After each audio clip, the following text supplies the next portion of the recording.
button.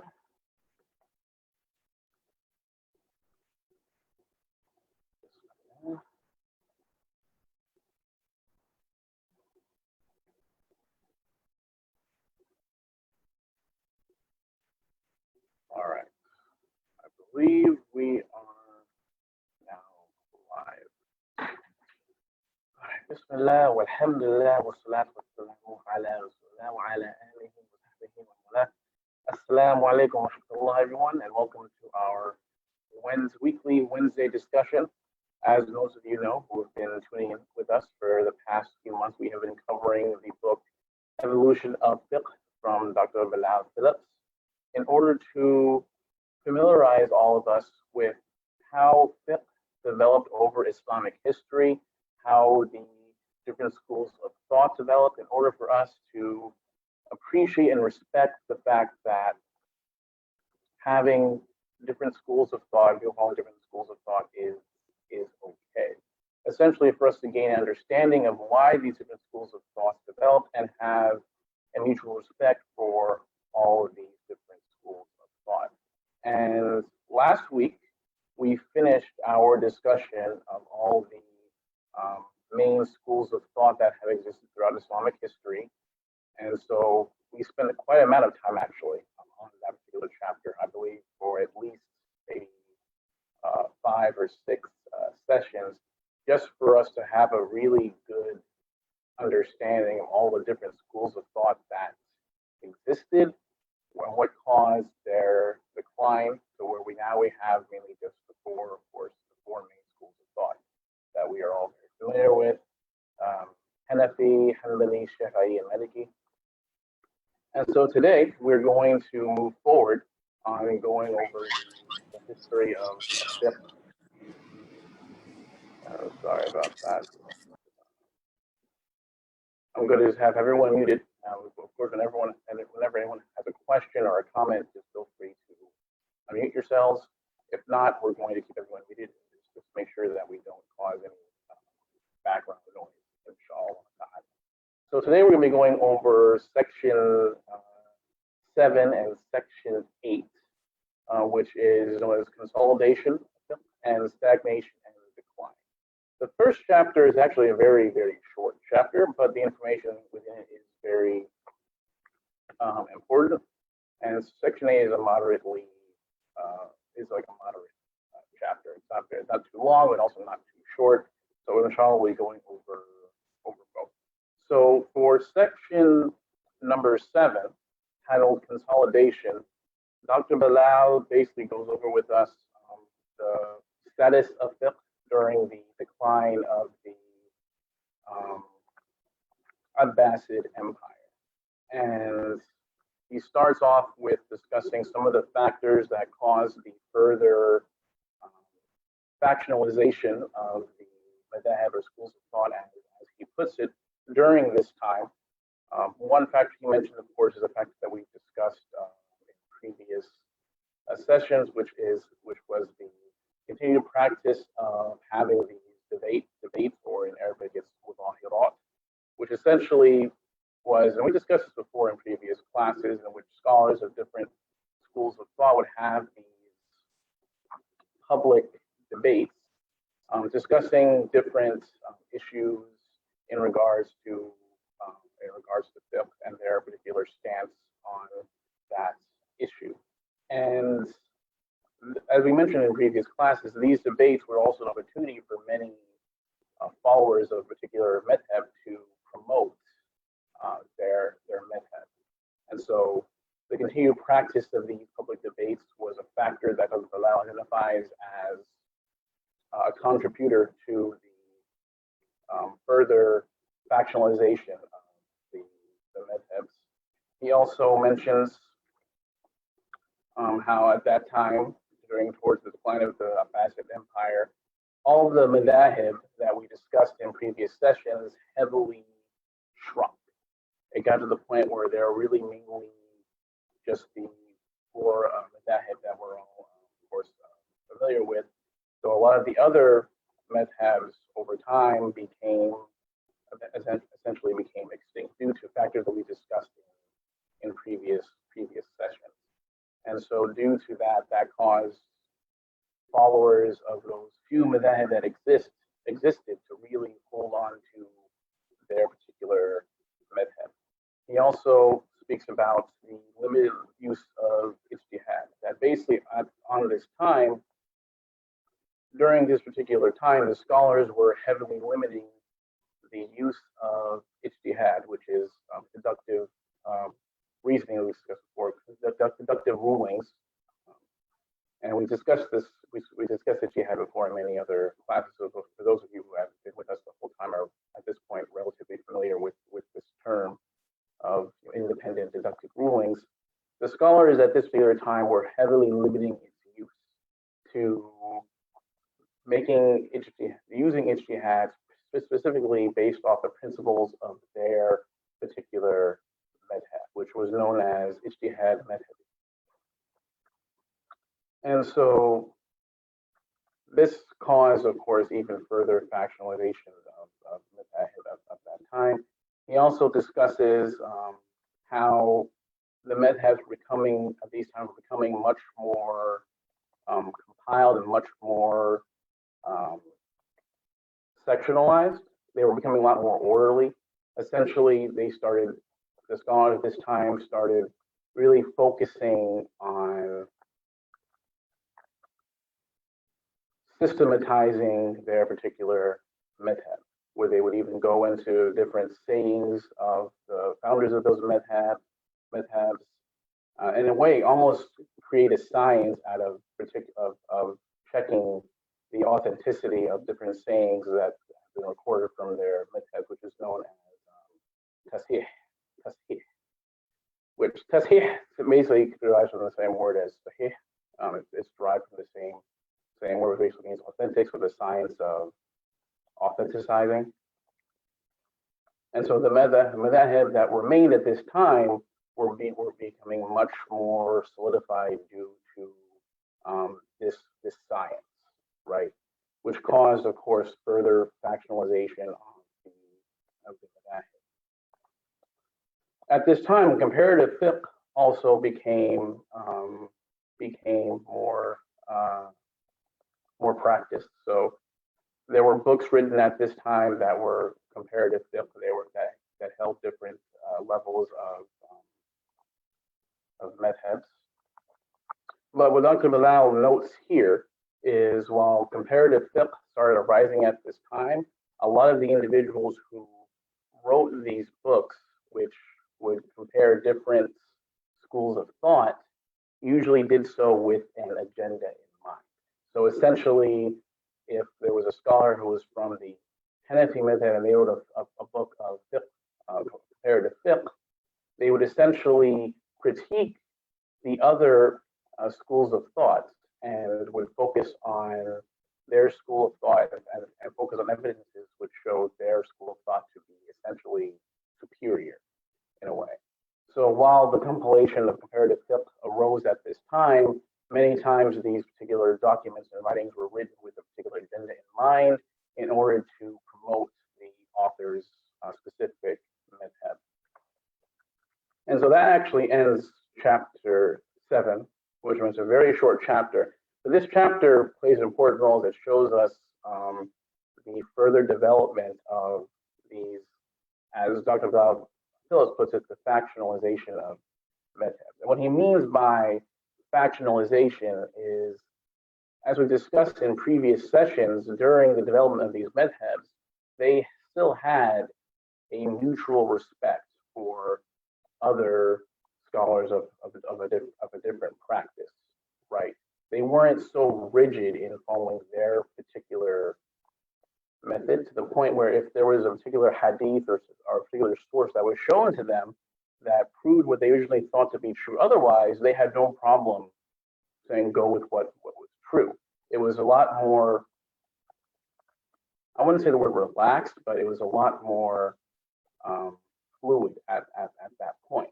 But what section 7 does is shows us how some of the factors which led to the rigidity or rigidness of the madhabs. And so now we'll go into section 8, which is known as Stagnation and Decline, and which discusses, in terms of historical perspective, the fall of the Abbasid Empire and kind of towards the rising of the Christian era of Islamic history. And so there's just a couple points I want to make that we can get from this particular chapter here. And in this chapter, Dr. Bilal introduces us to a new term in this book, which is taqlid. Now, before I go into taqlid, is there anyone here who can define for us the word taqlid? What does that mean? For the Hasib, I know you know what it means, so you're exempt from answering the question. He turned off his mic. But anyone else who can define for us the term taqlid? And if not, for the Hasib, I'll call on you if no one can answer that.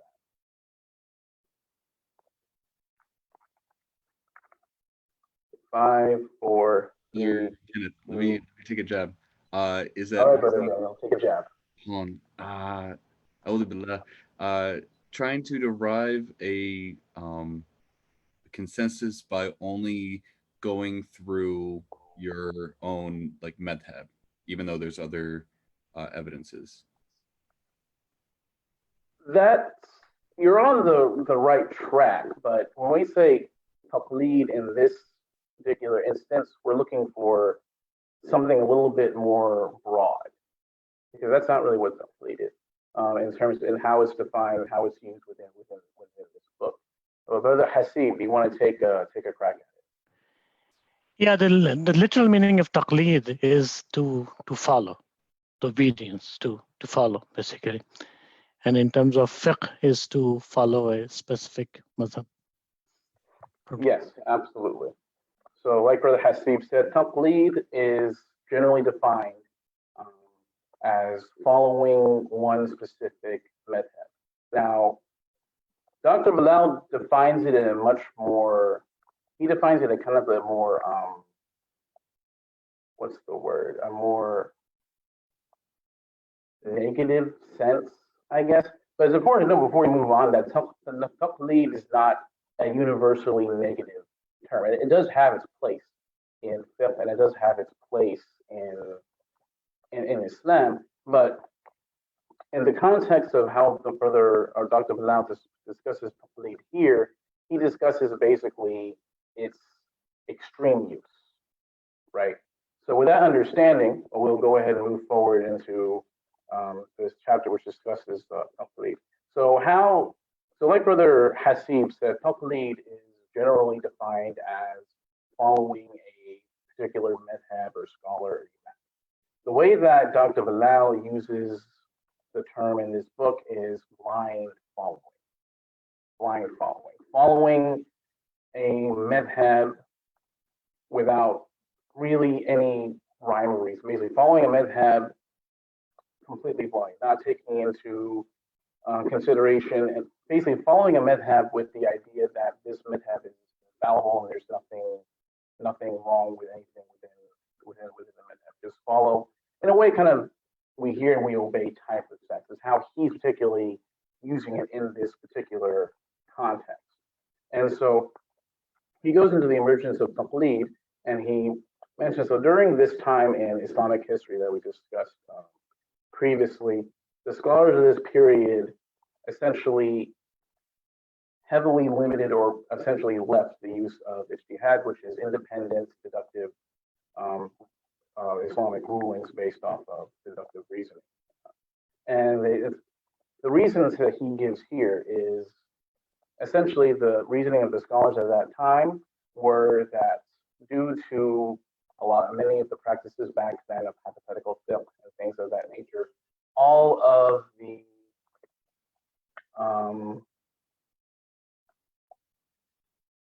the different experiences and situations that a Muslim could run into have already been discussed and rulings have been written about it. So at that point, some of these scholars felt there was no need for ijtihad anymore because they felt that all of the potential situations that a Muslim could run into have been spoken about and have been given rulings based off works of previous scholars. So they, at this point, have really limited the use of ijtihad. And thus, the concept of the madhab at this time kind of transformed to where the scholars at this time made it almost in a way kind of mandatory for the Muslims to follow one of four madhabs: Hanafi, Maliki, Shafi'i, and Hanbali. The four major madhabs that we know of today.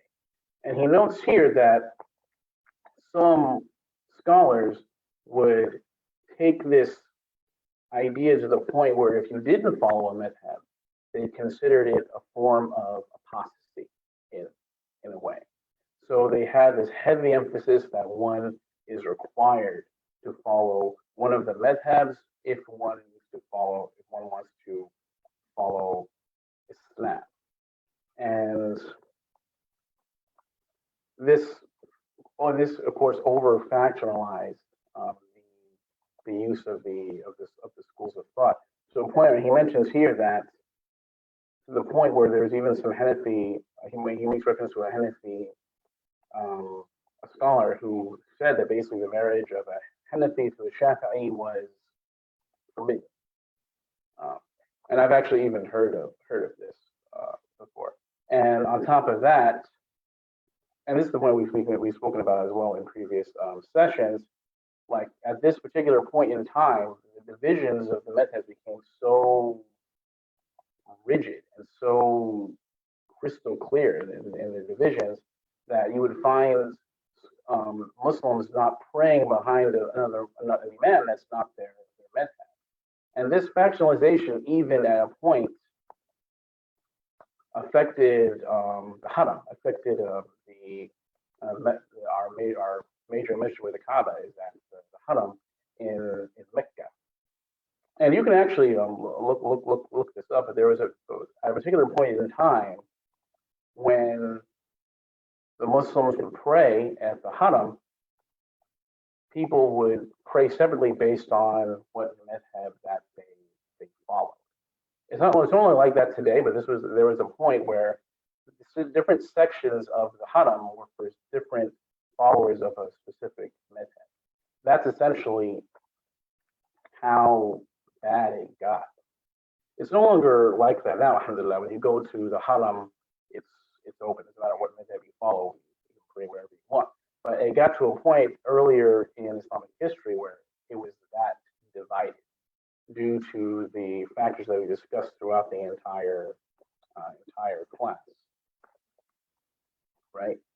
And so now he goes into here like the reasons for taqleed, or the blind following as he is defining it. What are some reasons, what are some factors that led to this practice of following one particular madhab? And before he goes into that, like I mentioned before, he kind of clarifies here that when he's saying taqleed, he's not saying, don't follow an imam. He makes sure to clarify that, yes, for one who is limited in knowledge, like your average Muslim, like myself, yes, you should follow an imam or a mother, what have you, within reason. Follow one who is learned and who does know. He says it does indeed have that place. So he just clarified that. What he's talking about is following a madhab or imam as if that madhab or imam is infallible, that they themselves are Islam, and any other possible interpretation is incorrect. That's the type of taqleed that he's speaking about, and he clarifies that before he goes into some of the factors that led to this emergence and practice of taqleed. So the first factor he mentioned, we've already discussed how the schools of fiqh formed the most minute details that worked out. So at this point, the scholars felt that every possible situation that a Muslim can run into has been discussed and clarified, and rulings have been made for those issues. Thus, there's very little room for ijtihad at this point. That's number one. Number two, he discusses is during the time of the Abbasid Empire, how when he lost his powers, when the Abbasid Empire basically collapsed, or was moving towards its collapse, a lot of the Islamic states started kind of dividing into what he says mini states, and these mini states each all had their own particular madhab. They had judges of those states, or assigned, all these are judges of those states who followed a specific madhab. And so on top of that, they would also make sure that only those who were in these state positions could be of that particular madhab, that particular school of thought. So that kind of further added to the practice of complete, and how he defines it as blind following. And the fourth factor that he mentions here is basically how there were some people some quote scholars unquote, who would use ijtihad incorrectly. They would basically abuse the understanding of ijtihad to try and twist the religion to suit their own needs and wishes. And we even find this today. I remember, just to go a little bit off tangent, I remember just a few years ago, there was this Muslim lady who was calling for the practice of universal ijtihad. And this lady, basically, all I really say is just based on how she presented herself and what she was saying. She had a very,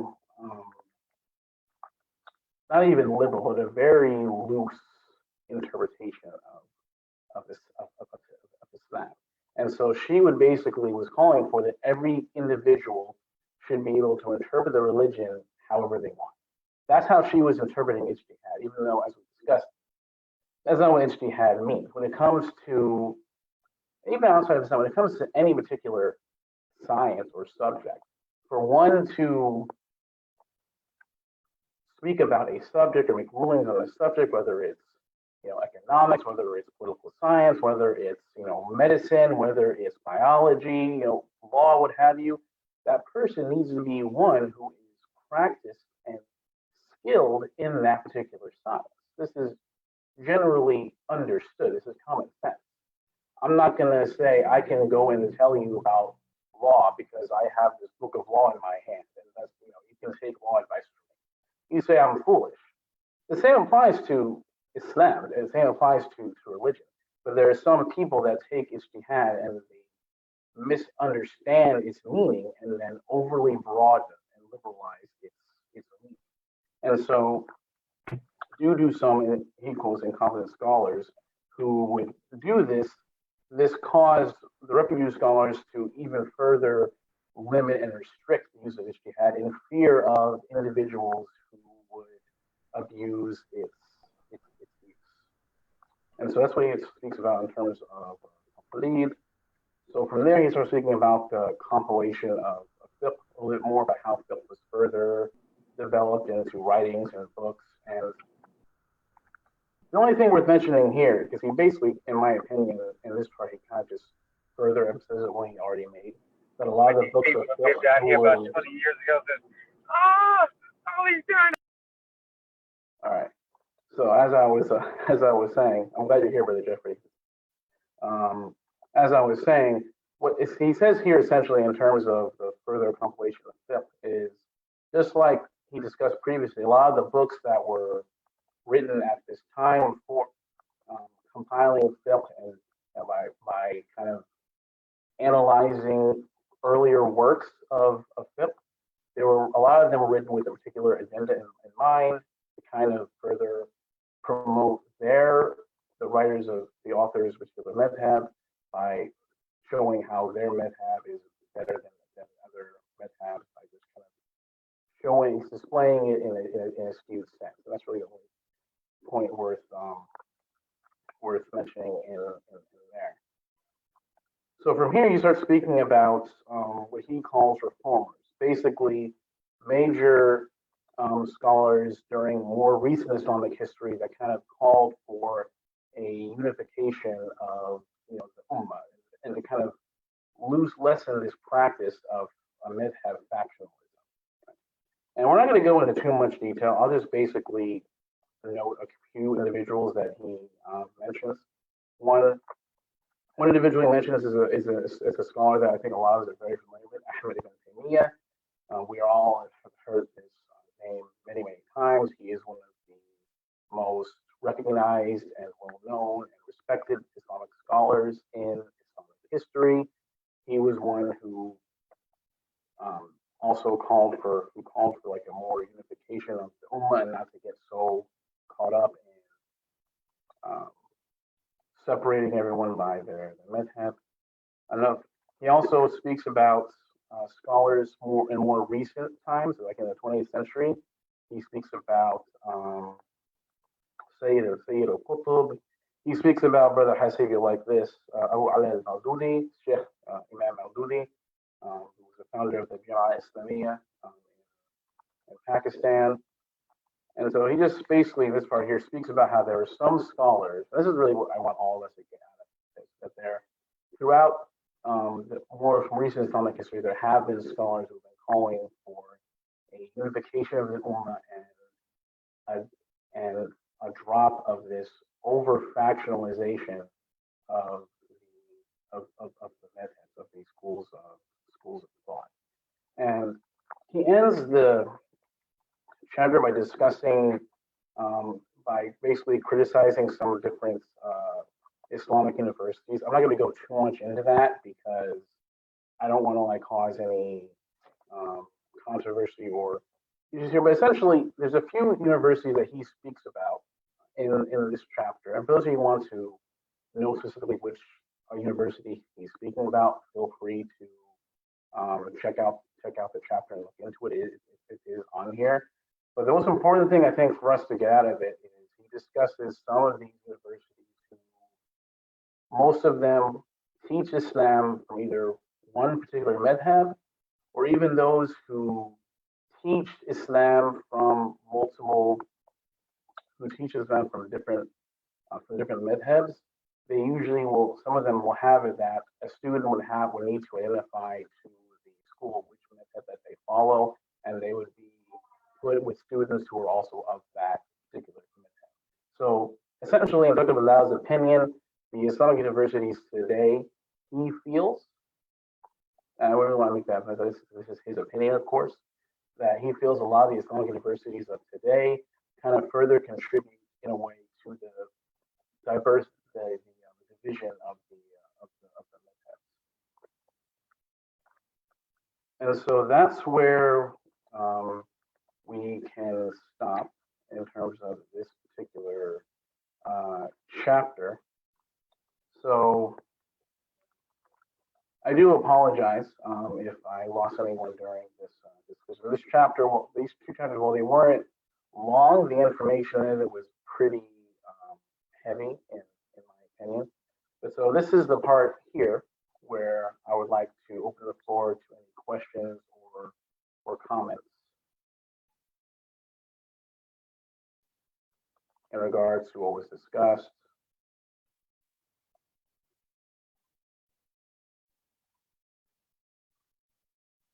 Any questions on Complete or the factors that contributed to the further factionalization of madhabs or anything that we went over with today?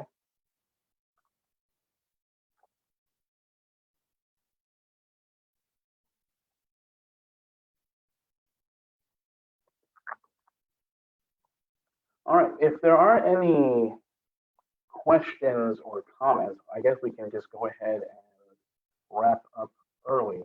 So next week, we'll be going over the 9th chapter, which is titled Imams and Complete. So kind of goes into further discussion and detail of Complete and the positions of different imams on Complete. So inshallah, next week we'll be learning more about that. And then the week after will be our final session for evolution of Fiqh. And as we've discussed previously, after we finish this book, the idea is to go over a book that's not religious, but is still very important. Our idea is to go over a book that can help us understand the history of the systematic oppression of minorities in this country, basically highlighting why the particular movement going on right now, the Black Lives Matter movement, that has a lot of attention, is getting a lot of traction. We want to be able to kind of educate ourselves on this issue because it is a very important issue. And as Muslims, we believe we are required to stand up for what's right and stand up for justice. So it's important for us to know what are the injustices in our own communities and localities. So inshallah, that's the plan after we finish the evolution of Fiqh. If there are no other comments or questions, we will go ahead and close. I'll give everyone just 5 more seconds to provide any comments or questions in regards to what was discussed today.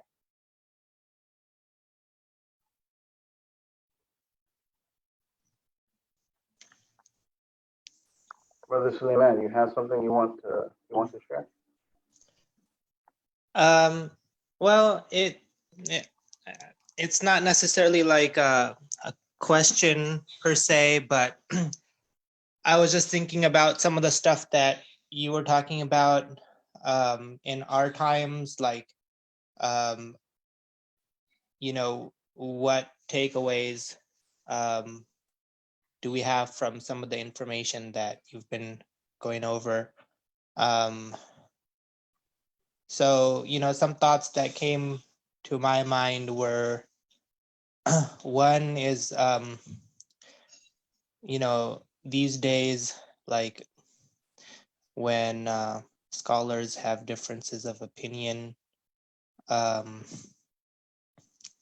because of the, you know, social media and stuff like that, things can get amplified and heated and pretty quickly, and especially like people you know, who take sides or on a certain issue and they start, you know, arguing and stuff. Like it just I think that can be kind of harmful as well. So I was just wondering what people's if anybody had any thoughts on that, or you know, how what we can do to kind of not contribute to that sort of engagement that can be harmful.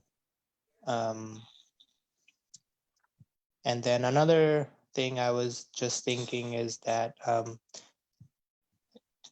I think like people have a tendency to, for some reason, I guess it's somewhat human nature, like people can, you know, have a tendency to take things to extremes, like either you you know, blindly follow, or you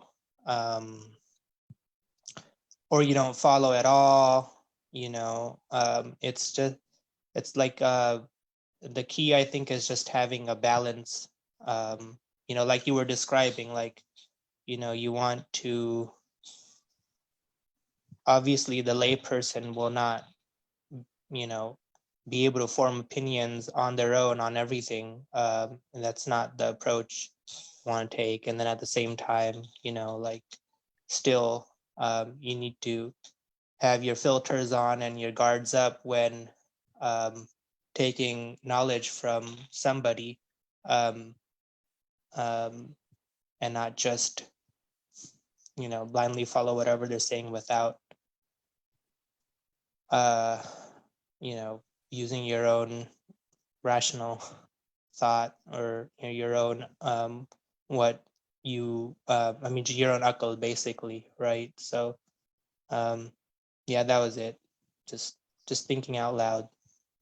No, very, very excellent points, Brother Suleiman, especially about social media, because I do think that social media has, like as we know, social media adds a lot of benefit, but also adds a lot of drawbacks. And I think social media has made it much easier for Muslims to further factionalize their schools of thought or their imams. Like to the point where I remember you'll find so many times, like on YouTube or on Facebook, a lot of imams who will basically debunk other imams, and try to discredit other imams, and criticize other imams, like so and so said this, and so this is my, my refutation of what this imam said. You see it all the time, or even people who aren't even imams, aren't scholars, will make videos debunking another scholar, even though the person who's debunking them doesn't have any knowledge.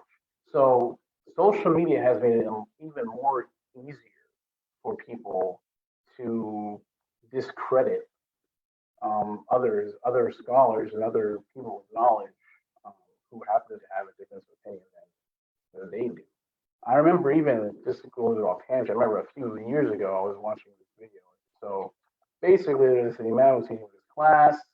He was a lighthearted imam. It was a lighthearted moment. And basically, kind of like it did a little bit of like a small dance to with it was all males, by the way. There weren't any females in that class, I don't think.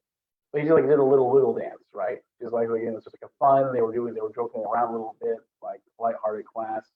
And an imam made a video, basically just cursing this imam, like he is dancing around like a woman. This is wrong. This is just going nuts, just putting this other imam on blast. Something that's not really.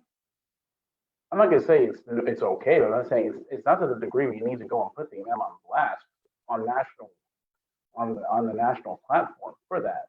And so, in terms of what can we do to stop ourselves from falling into that same trap, I would definitely love to hear what others in the chat have to say in regards to that question. What I would say myself personally is when we see something or hear something from a scholar or anyone on social media that we disagree with, don't go out of your way to be like, I'm going to go and post this person is wrong with so and so. Kind of learn to take a step back and just point one, keep in mind your own limited knowledge, right?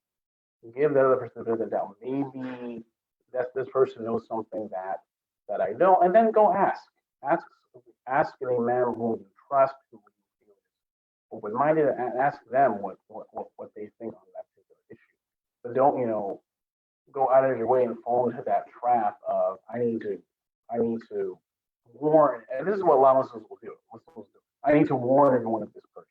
I need to warn everyone that this person is saying this, and they'll go and just have good intentions, but it's not really the wisest move. But are there others here who have some ideas on how we can do to kind of limit falling into that trap of social media that Brother Suleiman discussed?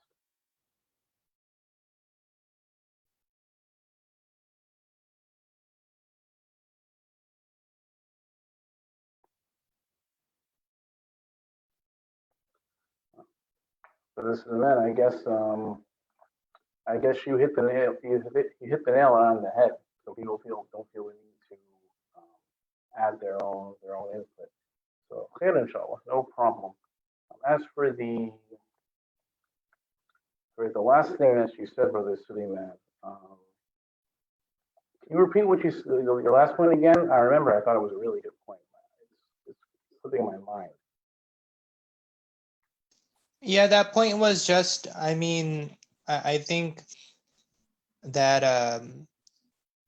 and this is, the two are sort of connected, like people have a tendency to go to extremes, is what I'm saying, and social media kind of facilitates that as well, oftentimes.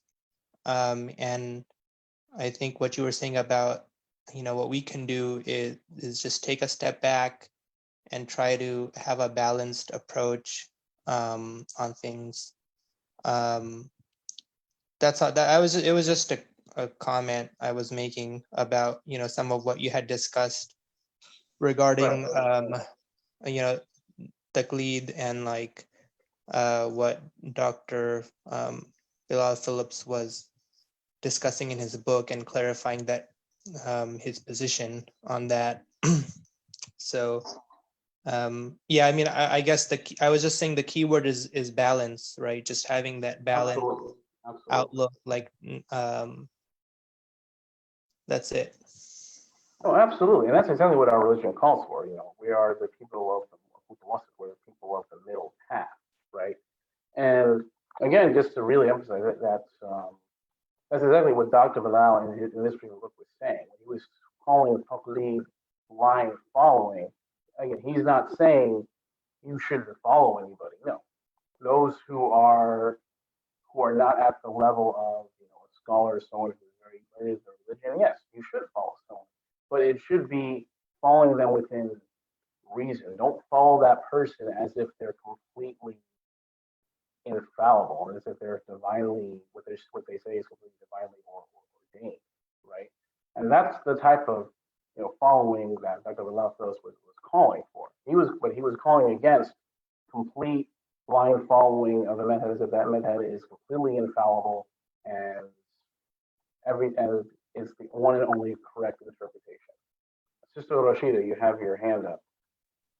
Yes. So are you saying when you say that, that you shouldn't blindly follow, that if something is too extreme, are you saying that you should actually look to a different madhab than what you follow to see what they say about that topic? Or kind of what recommendations do you have if you feel like something is extreme?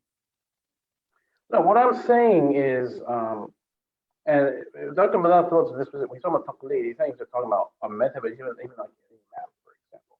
What I'm saying is, if you follow a madhab, you should do so within reason. So what that means basically, Sister Rashida, is don't think that whatever a scholar of a madhab says, everything that they say is absolutely 100% infallible. It's got to be absolutely correct, and it's the only proper way. So if something sounds, in other words, don't be afraid to ask questions. I think is the best thing to say. If something sounds off to you, don't feel ashamed or sad to ask questions. Okay, what's the evidence for that? Where does that evidence derive from? Don't be afraid, or even on more minor issues, see what other scholars have had to say if you want. Basically, what we're saying is don't feel that you need to be rigid and that your way is only the proper way. So, for example, I'll give you a perfect example, a perfect practical example. I was praying with a friend of mine, and I started with saying the Bismillah, saying Bismillah ar-Rahim silently, which is with three of the four madhabs follow that the Bismillah is said silently. The friend who I was praying with is Shafi'i, which they say the Bismillah out loud. And when I started praying, my friend was like, stop, what are you doing? Stop, you're not doing it right. And basically forced me to, to stop my prayer. To turn, I'm like, well, what's going on? Like, you need to say it out loud. You're doing it wrong. And it's like, no, I'm not doing it wrong. There's other evidences that show that he would do it silently, and that's fine. So when you're put in a situation where someone follows a particular method, has a different opinion than you, don't automatically assume that they're wrong, I'm right, I need to teach them what's right. You shouldn't have that mentality. Instead, it's an opportunity for you to open a dialogue with them. Oh, so that's what your method does. So that's how your method does it. Where do you know some of the evidence of the hadith? Talk about it. Have a dialogue, have a discussion. You may actually learn something, right? So I think that's one way, Sister Rashida, you can kind of apply that balance in practice. And Brother Suleiman, you have your hand up, so maybe you also have a practical advice for Sister Rashida's question. Yeah, I was just gonna, I guess, comment. I think you provided a good response. I was just gonna comment on that in a more general sense, not necessarily like about a specific madhab. I think in general, there's a couple of concepts like that should be understood. One is that, like fiqh is the human attempt at understanding, the religion. But of course, we know that true knowledge is only with Allah. Like in the end, fiqh is just a human attempt at trying to understand and follow what that is. And so, and that, fiqh has been developed over a long period of time, building on the work of previous generations. And so, knowledge is passed from one generation to another. And so I think the balance that the way I think about it is like the balance is between having a healthy respect for that tradition, that you wouldn't just disregard all that history of the work of Islam and its scholarship, and just say, oh, we're just going to go straight to the Quran and Sunnah and just try to derive stuff on my own. I mean, you don't want to take that extreme and say I'm going to just disregard the tradition altogether. But then at the same time, if you understand that scholars at the end of the day, they're human beings. Nobody is going to have a perfect understanding of what God really wanted, right? It's just their best attempt. And so people will make mistakes. There's not going to be a single scholar in the past or in the present who's not going to make a mistake on something, on an opinion, right? So if you understand both of those things, you have a respect for the tradition, but at the same time, that you understand that everybody's going to make mistakes. I think that allows you to have a more balanced approach. And in general, yes, you should follow one of the madhabs because that's what our tradition has produced over the centuries.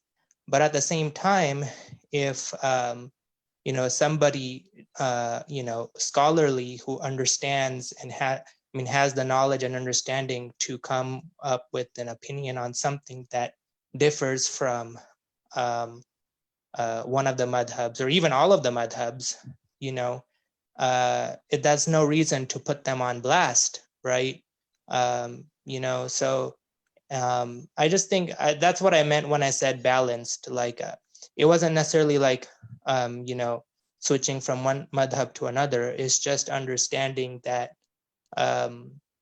understanding everything in context and having a balanced approach overall of how the religion is followed. So okay, alhamdulillah. So Brother Kenneth, I do have an add-on question to this, and I think you guys have probably already discussed it. I'm a little bit late to this discussion. So have you guys already discussed the and I think you kind of mentioned this earlier, the requirement to follow a madhab, because not everyone feels like it's required to follow a madhab. Of course, you go and you look for scholarly sources if you have, a question that's really kind of getting into the weeds of fiqh. But, is that something that you guys are recommending that people do, is that they pick a madhab and try to follow it? Right. So, very good question, and we have discussed that before. And like I mentioned before, I myself am not going to tell you guys whether or not it's required or you should follow a madhab or which madhab you should follow. That's not my place. What I can say though is I don't think today many scholars tell you that it's obligatory for you to follow madhab. If you don't follow a madhab, then you're committing a sin. That I vehemently disagree with. But that's why, and we spoke about that today. That at that point, the madhab became so fashionalized that a lot of the scholars at that particular point in the time did see it as you have to follow this method or one of the four methods, or basically you're out of Islam. That's absolutely not true. What scholars will tell you is that you should follow one of the methods. It's recommended to follow one of the madhahib just because it's going to be the easiest and clearest way for you, right? Because if you choose not to follow a madhab, it just may make certain things more difficult on you, because then, like, okay, you're gonna look, okay, how do I pray? Okay, well, this madhab says this, and these are the evidences of why they say you pray like this. This madhab says that, and these are the reasons why they say for that. So why should I do? And so it would add more load onto you to research, look into all those different opinions of different scholars, of different madhabs, and the reasons for those opinions. So, and on top of that, it's also good to have a lot of background knowledge, information in issues for you to be able to do so. Thus, based off of that, most scholars today will tell you it's recommended and you should follow one of the methods, because it's going to be a lot easier and clearer for you to follow Islam if you choose one of the four. It's not obligatory, but if you don't, it's gonna be a lot more difficult on you. Yeah, I think that, depending on where you kind of started learning, especially if you weren't even aware about madhabs, for example, and you started at a particular masjid, you're pretty much, going to learn based on whatever madhab they follow. So when you were talking about how to pray, for example, you're pretty much going to learn the way the people at that masjid, for example, pray. So, yeah. Right, and that brings into even a simpler thing. You can just follow the imam that you trust. That in itself is perfectly acceptable, perfectly fine. Follow an imam or a masjid that you trust, and you'll probably end up, following that particular madhab indirectly, and that's fine. But basically, what I'm saying is, it's easier on an individual to follow one of the four madhabs than just trying to dissect every single one. And it's even easier than that, Sister Rashida, to just follow an imam that you trust. Right? That's even easier. All right, Jazakallah khair. Why not? Brother Suleiman, you have your hand up, and I'll let you take the last word.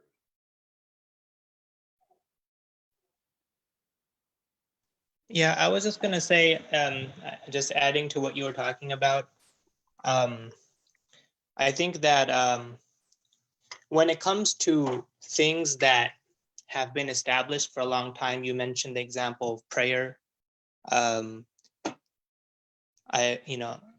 You're correct that, scholars will say, yeah, they would recommend, most scholars recommend just follow a madhab, because these are things that have already been, looked at, debated, talked about, centuries ago and sorted through.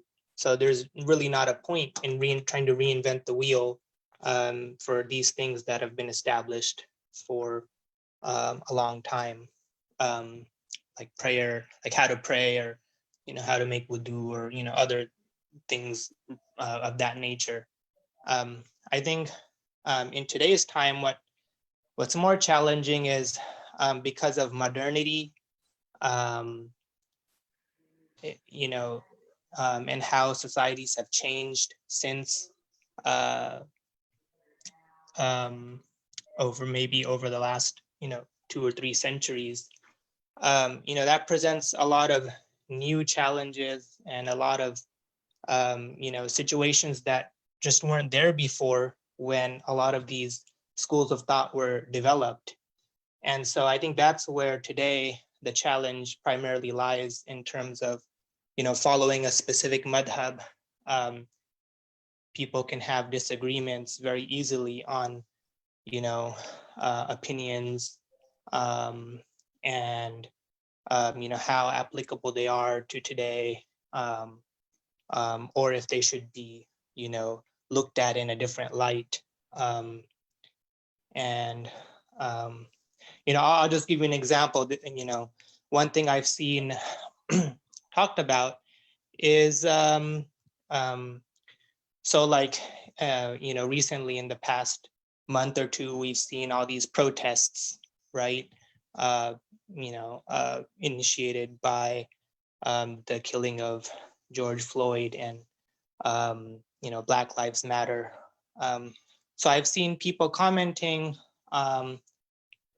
about how they're hesitant to go out and protest because an opinion in one of the schools of thought is discouraging protest, and one could very easily argue that that opinion was in a context that was very different from this context, so it doesn't really apply in the same way. And so these are the types of issues where it's like, okay, like, do you just blindly follow an opinion like that, or do you think about like does it apply in the same way today, and what the context is? So just some more right.